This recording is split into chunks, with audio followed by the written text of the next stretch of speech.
আলাইকুম। দেশ ও জনপদের খবরে আমন্ত্রণ জানাচ্ছি আমি নিশাত নওয়াল। আমার সাথে সাংকেতিক ভাষায় উপস্থাপন করছেন তানজিলা তারতুশি। আগামীকাল প্রথম ধাপে দেশের 141টি উপজেলা পরিষদ নির্বাচন অনুষ্ঠিত হবে। সকাল 8টা থেকে ভোট গ্রহণ শুরু হয়ে বিকেল 4টা পর্যন্ত টানা ভোট গ্রহণ করা হবে। এদিকে উপজেলা পরিষদ নির্বাচন উপলক্ষে বিভিন্ন কেন্দ্রে নির্বাচনী সরঞ্জাম পাঠানোর কাজ চলছে। বিটিভির জেলা প্রতিনিধিদের পাঠানো তথ্য ও ছবিতে বিস্তারিত জানাচ্ছেন খালেদ মাসুদ। আগামীকাল গোপালগঞ্জে ষষ্ঠ উপজেলা পরিষদ নির্বাচন উপলক্ষে আজ দুপুরে বিভিন্ন ভোট কেন্দ্রের জন্য ব্যালট বাক্স ও অন্যান্য সরঞ্জামাদি বিতরণ করে জেলা নির্বাচন অফিস। গোপালগঞ্জ সদর, টুঙ্গিপাড়া ও কোটালীপাড়া উপজেলা পরিষদ থেকে এসব ব্যালট বাক্স ও সরঞ্জামাদি বিভিন্ন ভোট কেন্দ্রের প্রিজাইডিং অফিসারদের হাতে তুলে দেওয়া হয়। আগামীকাল ভোরে বিভিন্ন ভোট কেন্দ্রে ব্যালট পেপার পাঠানো হবে বলে জানিয়েছে জেলা নির্বাচন অফিস। উপজেলা নির্বাচনের প্রথম ধাপে নাটোরের 3টি উপজেলা নির্বাচনে ভোট কেন্দ্রগুলোর প্রিজাইডিং অফিসার ও দায়িত্বরত নিরাপত্তা কর্মীদের কাছে নির্বাচন সামগ্রী বিতরণ করা হয়েছে। আজ ভোট কেন্দ্রগুলোর প্রিজাইডিং অফিসার ও দায়িত্বরত নিরাপত্তা কর্মীদের কাছে নির্বাচনী সামগ্রী হস্তান্তর করা হয়। আগামীকাল প্রথম ধাপে চাঁপাইনবাবগঞ্জের নাচল, গোমস্তাপুর ও ভোলাহাট উপজেলা পরিষদের নির্বাচন অনুষ্ঠিত হবে। সুষ্ঠুভাবে ভোট গ্রহণের জন্য এরই মধ্যে ভোটের সব ধরনের প্রস্তুতি সম্পূর্ণ করেছে নির্বাচন কমিশন। জেলার 3টি উপজেলায় চেয়ারম্যান পদে 11 জন, ভাইস চেয়ারম্যান পদে 11 জন ও সংরক্ষিত মহিলা ভাইস চেয়ারম্যান পদে 10 জন প্রার্থী প্রতিদ্বন্দ্বিতা করছেন। জেলার 3টি উপজেলা পরিষদের নির্বাচন হবে ব্যালট পেপারের মাধ্যমে। আজ দুপুর থেকে নির্বাচন কমিশন ভোটকেন্দ্রগুলোতে ব্যালট বাক্স সহ ভোট সামগ্রী পাঠানো শুরু করেছে। কাল নীলফামারী, ডোমার ও ডিমলা উপজেলা পরিষদ নির্বাচনের ভোট গ্রহণ। ইতোমধ্যে সুষ্ঠু ও শান্তিপূর্ণ পরিবেশে নির্বাচন অনুষ্ঠানে যাবতীয় প্রস্তুতি সম্পূর্ণ করেছে নির্বাচন কমিশন। ভোট গ্রহণের অংশ হিসেবে আজ দুপুরের পর থেকে 2 উপজেলার 168টি কেন্দ্রে পাঠানো হবে নির্বাচনী সরঞ্জাম। প্রিজাইডিং কর্মকর্তাদের হাতে স্বচ্ছ ব্যালট বাক্স, অমোচনীয় কালি, স্ট্যাম্প প্যাড, খামসহ নির্বাচন সামগ্রী তুলে দেন রিটার্নিং কর্মকর্তা জাহাঙ্গীর হোসেন। সিরাজগঞ্জে প্রথম ধাপে 3টি উপজেলা পরিষদ নির্বাচন অনুষ্ঠিত হবে আগামীকাল। উপজেলাগুলো হচ্ছে সিরাজগঞ্জ সদর, কাজীপুর ও বেলকুচি। আজ সকালে উপজেলা পরিষদ থেকে বিভিন্ন কেন্দ্রে ভোটের সরঞ্জামাদি পাঠানো শুরু হয়। জেলার 3টি উপজেলায় 390টি ভোট কেন্দ্রে 9,78,272 জন ভোটার তাদের ভোটাধিকার প্রয়োগ করবেন। সুষ্ঠু অবাধ নির্বাচন উপহার দেবার জন্য প্রশাসনের পক্ষ থেকে সব ধরনের নিরাপত্তা ব্যবস্থা নেওয়া হয়েছে। আগামীকাল 8 মে প্রথম ধাপে রাজশাহীর গোদাগাড়ী ও তানোর উপজেলা পরিষদ নির্বাচনে ভোট গ্রহণ অনুষ্ঠানের সকল প্রস্তুতি সম্পূর্ণ করেছে রাজশাহী জেলা নির্বাচন অফিস। আজ 2 উপজেলার বিভিন্ন কেন্দ্রে কেন্দ্রে ভোট গ্রহণের প্রয়োজনীয় সরঞ্জামাদি প্রেরণ করা হয়েছে। তবে ব্যালট পেপার পাঠানো হবে ভোট গ্রহণের দিন সকালে। রাঙামাটিতে ষষ্ঠ উপজেলা পরিষদ নির্বাচনে দুর্গম এলাকার ভোটকেন্দ্রের জন্য নির্বাচনী সরঞ্জাম ও জনবল পাঠানো শুরু হয়েছে। আজ সকালে দুর্গম কেন্দ্রের জন্য নির্বাচনী সরঞ্জাম পাঠানো শুরু হয়। উপজেলা পরিষদ নির্বাচনের রিটার্নিং কর্মকর্তা মোহাম্মদ মনির হোসেন বলেন, প্রথম ধাপের উপজেলা পরিষদ নির্বাচনে রাঙামাটির 4টি উপজেলার 92টি কেন্দ্রের মধ্যে দুর্গম 56টি কেন্দ্র রয়েছে। দুর্গমতার কারণে জুরাছড়ি ও বরকল উপজেলায় নির্বাচনী সামগ্রী জনবল হেলিকপ্টারে পাঠানো হচ্ছে।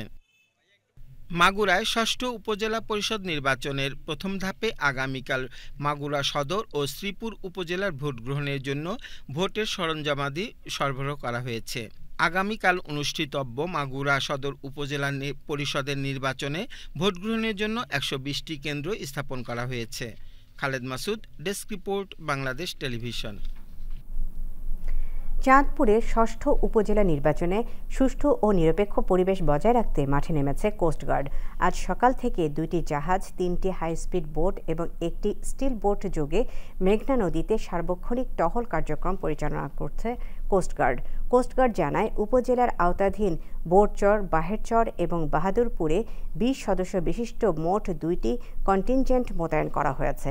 এছাড়াও চর অঞ্চলে মোটরসাইকেল যোগে সার্বক্ষণিক টহল কার্যক্রম পরিচালনা করা হবে বলে জানিয়েছে কোস্টগার্ড। সিলেটে অভ্যন্তরীণ বোরো ধান ও চাল সংগ্রহ অভিযান উদ্বোধন করা হয়েছে। আজ সকালে সিলেট জেলা প্রশাসকের কার্যালয়ের হলরুমে ভিডিও কনফারেন্সের মাধ্যমে অভ্যন্তরীণ বোরো ধান ও চাল সংগ্রহ কার্যক্রম উদ্বোধন করেন খাদ্যমন্ত্রী সাধন চন্দ্র মজুমদার। সিলেটের ১৩টি উপজেলায় এবার ধান সংগ্রহের লক্ষ্যমাত্রা ৯,৫৬৬ মেট্রিক টন ও সিদ্ধ চাল সংগ্রহের লক্ষ্যমাত্রা ৯,৮৭৩ মেট্রিক টন।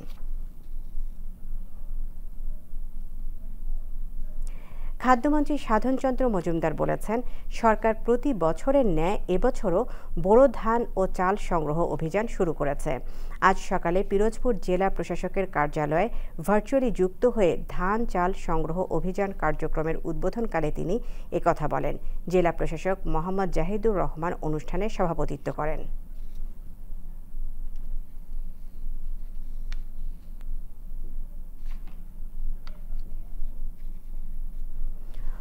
উপসি আউশ ফসলের আবাদ ও উৎপাদন বৃদ্ধির লক্ষ্যে মেহেরপুরে প্রান্তিক চাষিদের মাঝে বিনামূল্যে ধানের বীজ ও রাসায়নিক সার বিতরণ করা হয়েছে। গতকাল বিকেলে সদর উপজেলা পরিষদের সম্মেলন কক্ষে ৬,৫০০ কৃষক কৃষাণীর হাতে এই বীজ ও সার তুলে দেওয়া হয়।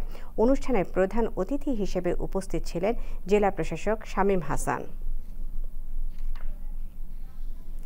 রাজশাহী মহানগরীর মিজানের মোড় থেকে জাহাজঘাট পর্যন্ত প্রশস্তকৃত সড়কে আধুনিক দৃষ্টিনন্দন সড়কবাতি স্থাপন কাজ শেষ হয়েছে। গতকাল সন্ধ্যায় মিজানের মোড় প্রান্তে আনুষ্ঠানিকভাবে সুইচ টিপে সড়ক আলোকায়নের উদ্বোধন করেন বাংলাদেশ আওয়ামী লীগের সভাপতি মণ্ডলের সদস্য ও রাজশাহী সিটি কর্পোরেশনের mayor AHM Khairuzzaman Liton. Rajshahi city কর্পোরেশনের ঊর্ধ্বতন কর্মকর্তাবৃন্দ এ সময় উপস্থিত ছিলেন। পাবনা সদর উপজেলার চরতারাপুর ইউনিয়নের তারাবাড়িয়া আবু বকর সিদ্দিকী আলিম মাদ্রাসার ৩তলা বিশিষ্ট নতুন ভবনের ভিত্তিপ্রস্তর স্থাপন উদ্বোধন করা হয়েছে। গতকাল মাদ্রাসা প্রাঙ্গণে মাদ্রাসার ৩তলা নতুন ভবনের ভিত্তিপ্রস্তর উদ্বোধন করেন সংসদ সদস্য গোলাম ফারুক প্রিন্স। এ সময় স্থানীয় আওয়ামী লীগ ও সহযোগী সংগঠনের নেতাকর্মীরা উপস্থিত ছিলেন।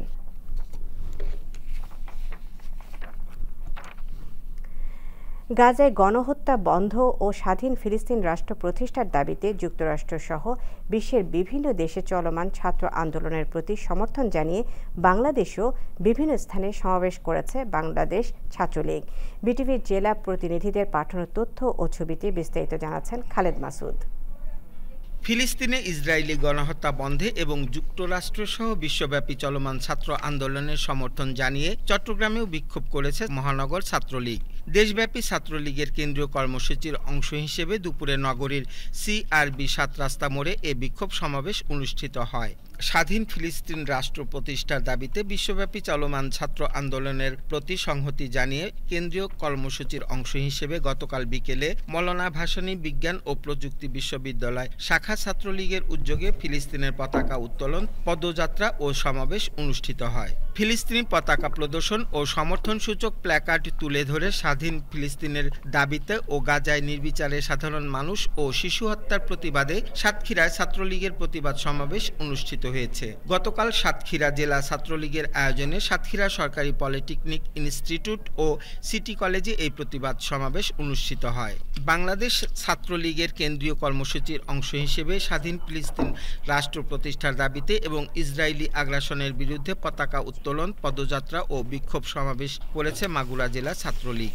গতকাল বিকেলে মাগুরা হোসেন শহীদ সরোয়ার্দী কলেজ প্রাঙ্গণে জেলা ছাত্রলীগের আয়োজনে বাংলাদেশের পতাকার পাশাপাশি ফিলিস্তিনের পতাকা উত্তোলন, পদযাত্রা ও বিক্ষোভ সমাবেশ অনুষ্ঠিত হয়। লক্ষ্মীপুরে স্বাধীন ফিলিস্তিন রাষ্ট্র প্রতিষ্ঠার দাবিতে বিশ্বব্যাপী চলমান ছাত্র আন্দোলনের প্রতি সংহতি জানিয়ে কেন্দ্রীয় ছাত্রলীগের কর্মসূচির অংশ হিসেবে ফিলিস্তিনের পতাকা উত্তোলন ও বিক্ষোভ মিছিল করেছে জেলা ছাত্রলীগ।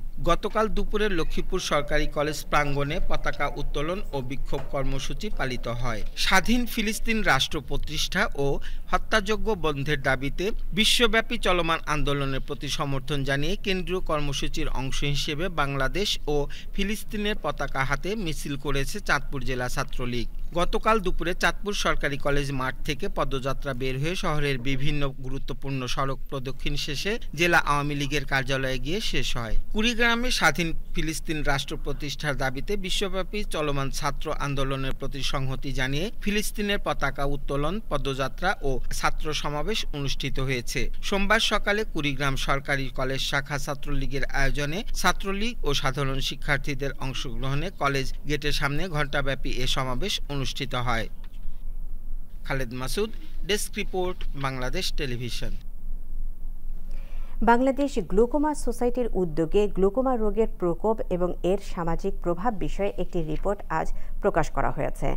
আজ দুপুরে রাজধানীর বঙ্গবন্ধু আন্তর্জাতিক সম্মেলন কেন্দ্রে আয়োজিত অনুষ্ঠানে এই রিপোর্ট প্রকাশ করা হয়। বঙ্গমাতা শেখ ফজিলাতুন্নেসা মুজিব বিশ্ববিদ্যালয়ের উপাচার্য professor AHM Enayet Hossain, Bangabandhu Sheikh Mujib medical বিশ্ববিদ্যালয়ের উপাচার্য অধ্যাপক ডাক্তার দীন মোহাম্মদ নুরুল হক এবং এশিয়া প্যাসিফিক একাডেমি অফ অপথলমোলজির সভাপতি অধ্যাপক আভা হোসেন এ সময় উপস্থিত ছিলেন। আন্তর্জাতিক থ্যালাসেমিয়া দিবস উপলক্ষে আজ রাজধানীতে বাংলাদেশ শিশু হাসপাতাল ও ইনস্টিটিউটে বৈজ্ঞানিক সেমিনার অনুষ্ঠিত হয়। শিশু হাসপাতাল ও ইনস্টিটিউটের পরিচালক অধ্যাপক ডাক্তার মোহাম্মদ জাহাঙ্গীর আলমের সভাপতিত্বে অনুষ্ঠানে শিশু হাসপাতাল ও ইনস্টিটিউটের ব্যবস্থাপনা বোর্ডের সভাপতি অধ্যাপক ডাক্তার মোহাম্মদ শহীদুল্লাহ সহ বাংলাদেশ শিশু হাসপাতাল ও ইনস্টিটিউটের ঊর্ধ্বতন কর্মকর্তাবৃন্দ উপস্থিত ছিলেন। সেমিনারে বক্তারা বলেন, থ্যালাসেমিয়া সম্পর্কে রোগীর স্বজন, সকল পর্যায়ের স্বাস্থ্যসেবা প্রদানকারী এবং জনগণের মাঝে সচেতনতা সৃষ্টি করতে হবে। বক্তারা বলেন, বাবা মা উভয় বাহক হলেই সাধারণত সন্তান থ্যালাসেমিয়া রোগে আক্রান্ত হয়ে থাকে। থ্যালাসেমিয়া বাহকদের পরস্পরের মধ্যে বিয়ে পরিহার করা সম্ভব হলে থ্যালাসেমিয়া রোগীর সংখ্যা কমানো সম্ভব হতে পারে বলেও জানান তারা। ময়মনসিংহের মুক্তাগাছা উপজেলায় 2023-2024 অর্থবছরে সমন্বিত ব্যবস্থাপনার মাধ্যমে কৃষি যান্ত্রিকীকরণ প্রকল্পের আওতায় ভর্তুকি মূল্যে কৃষি যন্ত্র বিতরণ করা হয়েছে। দুপুরে উপজেলা পরিষদ চত্বরে কৃষি সম্প্রসারণ অধিদপ্তরের আয়োজনে প্রান্তিক পর্যায়ের কৃষকের মাঝে কৃষি যন্ত্র হিসেবে হারভেস্টার মেশিন বিতরণ করেন স্থানীয় সংসদ সদস্য কৃষিবিদ মোহাম্মদ নজরুল ইসলাম। বগুড়ার সারিয়াকান্দির যমুনা নদীর বিভিন্ন দুর্গম চরের শিশুদের স্কুলমুখী করতে স্থানীয় অভিভাবকদের নিয়ে এক উদ্বুদ্ধকরণ সভা অনুষ্ঠিত হয়েছে। সংসদ সদস্য শাহাদারা মান্নান অনুষ্ঠানে প্রধান অতিথি হিসেবে উপস্থিত ছিলেন।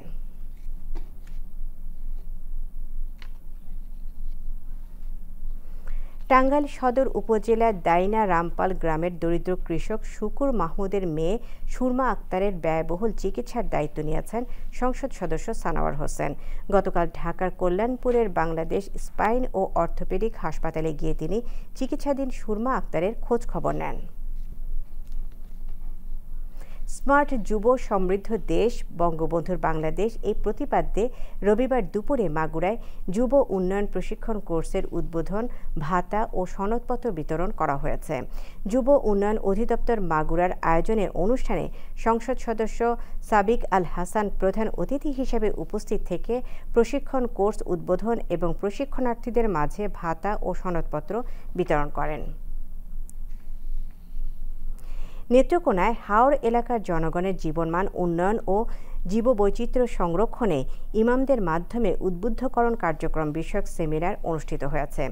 গতকাল ধর্ম বিষয়ক মন্ত্রণালয়ের গৃহীত প্রকল্পের আওতায় ইসলামিক ফাউন্ডেশনের উদ্যোগে জেলা প্রশাসক সম্মেলন কক্ষে জেলা প্রশাসক শাহেদ পারভেজের সভাপতিত্বে এই সেমিনার অনুষ্ঠিত হয়। স্মার্ট বাংলাদেশ গড়তে ই-গভর্নেন্স ও উদ্ভাবন কর্মপরিকল্পনা বাস্তবায়নের লক্ষ্যে টাঙ্গাইলে গতকাল ইনোভেশন শোকেসিং অনুষ্ঠিত হয়েছে। মাওলানা ভাসানী বিজ্ঞান ও প্রযুক্তি বিশ্ববিদ্যালয় ই-গভর্নেন্স ও উদ্ভাবন কমিটির আয়োজনে বিশ্ববিদ্যালয়ের একাডেমিক ভবনের কনফারেন্স রুমে দিনব্যাপী শিক্ষার্থীদের বিভিন্ন উদ্ভাবনী প্রদর্শনীর আয়োজন করা হয়। বিশ্ববিদ্যালয়ের vice chancellor professor doctor Mohammad Farhad Hossain innovation শোকেসিংয়ের উদ্বোধন করেন। সাভারের আশুলিয়ায় মহাসড়কের ফুটপাতের অবৈধ স্থাপনা সরিয়ে ব্যতিক্রমী বৃক্ষরোপণ কর্মসূচির আয়োজন করেছেন স্থানীয় সংসদ সদস্য ও আইনশৃঙ্খলা বাহিনী। সোমবার দুপুরে দেশের বায়ু দেশের মাটি গাছ লাগিয়ে করব খাঁটি এই প্রতিপাদ্যকে সামনে রেখে নবীনগর চন্দ্রা মহাসড়কে আশুলিয়ার পল্লী বিদ্যুৎ বাস স্ট্যান্ডে এই ব্যতিক্রমী আয়োজনে প্রধান অতিথি হিসেবে উপস্থিত ছিলেন স্থানীয় সংসদ সদস্য মোহাম্মদ সাইফুল ইসলাম। ঢাকার পুলিশ সুপার মোহাম্মদ আসাদুজ্জামান এই সময় উপস্থিত ছিলেন। বরগুনায় প্রিন্ট ও ইলেকট্রনিক মিডিয়ার সাংবাদিকবৃন্দের অংশগ্রহণে ও বাংলাদেশ প্রেস কাউন্সিলের আয়োজনে গণমাধ্যমে হলুদ সাংবাদিকতা প্রতিরোধ ও বস্তুনিষ্ঠ সাংবাদিকতা শীর্ষক প্রশিক্ষণ কর্মশালা অনুষ্ঠিত হয়েছে। বরগুনা সার্কিট হাউসের মিলনায়তনে আয়োজিত এই প্রশিক্ষণ কর্মশালার উদ্বোধন করেন বাংলাদেশ প্রেস কাউন্সিলের চেয়ারম্যান বিচারপতি মোহাম্মদ মিজানুল হক শামীম। অনুষ্ঠানে সভাপতিত্ব করেন জেলা প্রশাসক মোহাম্মদ রফিকুল ইসলাম। বিজ্ঞান ও প্রযুক্তি উদ্ভাবনী সমৃদ্ধি এই প্রতিপাদ্যকে সামনে রেখে মৌলভীবাজারে অনুষ্ঠিত হয়েছে ৪৫তম জাতীয় বিজ্ঞান ও প্রযুক্তি সপ্তাহ ২০২৪। আজ পুরস্কার বিতরণের মধ্য দিয়ে ২ দিন ব্যাপী উৎসব শেষ হয়। জেলা প্রশাসনের আয়োজনে এবং জাতীয় বিজ্ঞান ও প্রযুক্তি জাদুঘরের তত্ত্বাবধানে গতকাল মৌলভীবাজার সরকারি উচ্চ বিদ্যালয় অডিটোরিয়ামে এই আয়োজনের উদ্বোধন করেন জেলা প্রশাসক ডক্টর উর্মি বিনতে সালাম। মুন্সিগঞ্জে বিজ্ঞান ও প্রযুক্তি উদ্ভাবনী সমৃদ্ধি এই প্রতিপাদ্যকে সামনে রেখে ২ দিন ব্যাপী ৪৫তম বিজ্ঞান ও প্রযুক্তি সপ্তাহ বিজ্ঞান মেলা এবং ৮ম বিজ্ঞান অলিম্পিয়াড উদ্বোধন করা হয়েছে। গতকাল এই মেলা উদ্বোধন করেন জেলা প্রশাসক মোহাম্মদ আবু জাফর রিপন। মেলায় উপজেলার বিভিন্ন শিক্ষা প্রতিষ্ঠানের শিক্ষক ও শিক্ষার্থীরা অংশগ্রহণ করে। প্রধানমন্ত্রী শেখ হাসিনা বিদেশ প্রত্যাগত রেমিটেন্স যোদ্ধাদের অর্থনৈতিক কর্মকাণ্ডে সম্পৃক্তকরণে ব্যাংক ঋণ প্রদান সহজীকরণ সহ বিভিন্ন প্রশিক্ষণের উদ্যোগ নিয়েছেন। গতকাল নীলফামারী জেলা প্রশাসক কার্যালয়ের সম্মেলন কক্ষে বিদেশ প্রত্যাগত অভিবাসী কর্মীদের পুনর্একত্রীকরণের রেজ প্রকল্পের ভূমিকা শীর্ষক সেমিনারে একথা জানানো হয়। জেলা প্রশাসন ও ওয়েলফেয়ার সেন্টার দিনাজপুরের আয়োজনে সেমিনারে প্রধান অতিথি ছিলেন জেলা প্রশাসক পঙ্কজ ঘোষ। লক্ষ্মীপুর সদর হাসপাতালে চিকিৎসা সেবা কার্যক্রম পরিদর্শন করেছেন সংসদ সদস্য ও জেলা আওয়ামী লীগের সভাপতি মিয়া মোহাম্মদ গোলাম ফারুক পিঙ্কু। তিনি গতকাল রাতে হাসপাতালে বিভিন্ন ওয়ার্ড পরিদর্শনকালে রোগীদের সাথে কথা বলেন। এ সময় সিভিল সার্জন ডাক্তার আহমদ কবির উপস্থিত ছিলেন। নরসিংদীতে জেলা প্রশাসক বৃত্তি পরীক্ষা ২০২৩-এর পুরস্কার বিতরণী অনুষ্ঠিত হয়েছে। গতকাল বিকেলে নরসিংদী জেলা শিশু একাডেমির হলরুমে এই পুরস্কার বিতরণী অনুষ্ঠানের আয়োজন করা হয়। নরসিংদী জেলা প্রশাসক ডাক্তার বদিউল আলমের সভাপতিত্বে অনুষ্ঠানে প্রধান অতিথি হিসেবে উপস্থিত ছিলেন ঢাকার বিভাগীয় কমিশনার সাবিরুল ইসলাম। প্রধানমন্ত্রীর অনুদানে পরিচালিত বাংলাদেশ সাংবাদিক কল্যাণ ট্রাস্টের পক্ষ থেকে বান্দরবানের প্রয়াত সাংবাদিক বদরুল ইসলাম মাসুদের স্ত্রীকে ২ লাখ টাকা অনুদান প্রদান করা হয়েছে। মঙ্গলবার সকালে বান্দরবান কালেক্টরেট সভাকক্ষে আয়োজিত এক অনুষ্ঠানে সাংবাদিক বদরুল ইসলাম মাসুদের স্ত্রীর হাতে অনুদানের চেক তুলে দেন বান্দরবানের জেলা প্রশাসক শাহ মোজাহিদ উদ্দিন। স্থানীয় নেতৃবৃন্দ এ সময় উপস্থিত ছিলেন। ব্রাহ্মণবাড়িয়ার নাসিরনগরে কালবৈশাখী ঝড়ে ৪০টি বাড়ি ও বিদ্যুৎ সরবরাহ ব্যবস্থা ক্ষতিগ্রস্ত হয়েছে। পল্লী বিদ্যুতের প্রায় ১৫টির মতো খুঁটি ভেঙে গেছে। অনেক গাছ ভেঙে বিদ্যুৎ সঞ্চালন লাইনের উপর পড়ায় বিদ্যুৎ সরবরাহে বিপর্যয় দেখা দিয়েছে। এতে অন্তত ৪৫,০০০ গ্রাহকের বিদ্যুৎ সরবরাহ ব্যবস্থা বন্ধ রয়েছে। রোববার রাত থেকে উপজেলার সদর ইউনিয়ন, নাসিরপুর, দাঁতমণ্ডল, ধনকুড়া, কুলিকুণ্ডা ও মন্নরপুর এলাকার উপর দিয়ে এই ঝড় বয়ে যায়। টানা তাপদাহের পর ঝালকাঠিতে স্বস্তির বৃষ্টি হয়েছে। গতকাল বিকেলে গুড়ি গুড়ি বৃষ্টি শুরু হয়ে সন্ধ্যার পরে তা রূপ নেয় মাঝারি আকারে। রাতে বৃষ্টির পরিমাণ আরও বৃদ্ধি পায়। বহুল কাঙ্ক্ষিত বৃষ্টির দেখা মেলায় ঝালকাঠিতে জনজীবনে স্বস্তি ফিরে এসেছে। দেশ ও জনপদের খবর এখানেই শেষ হলো। সবাইকে আবারও শুভেচ্ছা। খোদা হাফেজ।